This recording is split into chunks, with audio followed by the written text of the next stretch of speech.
শিক্ষাৰ্থীসকল, আজি মই তোমালোকক ক'বলৈ লোৱা সাধুটোৰ নাম হৈছে কণা আৰু খুৰা। কণা এজনে এদিন ৰাতিপুৱাই মাগিবলৈ ওলাই আহিছে। উখুৰা মুখুৰা বাটত সি 3 লুটি খাই পৰিছে। আকৌ উঠিছে, পুনৰ হামখুৰি খাইছে। কণাৰ আকৌ এই অৱস্থাটো খুৰা এটাই দেখি আছিল। খুজি মাগি কোনোমতে পেটে ভাতে খাই আছে। মানুহক কাবৌ কাকুতি কৰি খুৰাই কোনোমতে 2 এটকা খটে।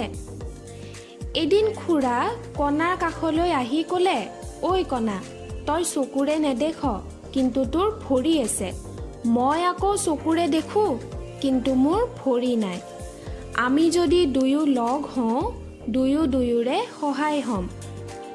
খুৰাই পুনৰ ক'লে, মই তোৰ কান্ধত উঠিম। তোক মোৰ চকুৰে বাট দেখুৱাই লৈ যাম। তই চিত ভুলুঙা খাই পৰাৰ পৰা হাত সাৰিবি।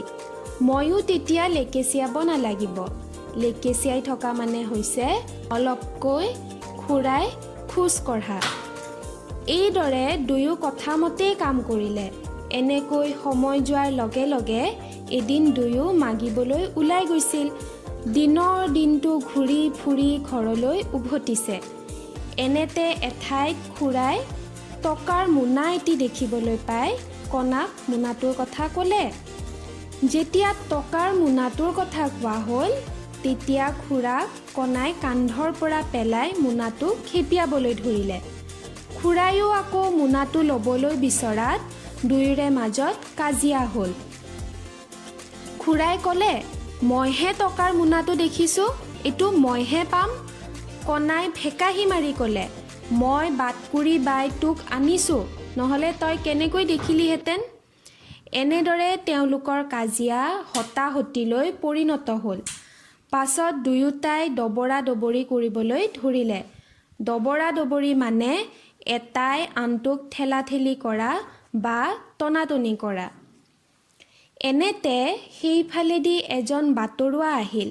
কণা আৰু খুৰাই কাজিয়া কৰি থাকোঁতেই তাৰ সুযোগ লৈ টকাৰ মোনাটো লৈ আনন্দ মনেৰে ঘৰলৈ খোজ ল'লে।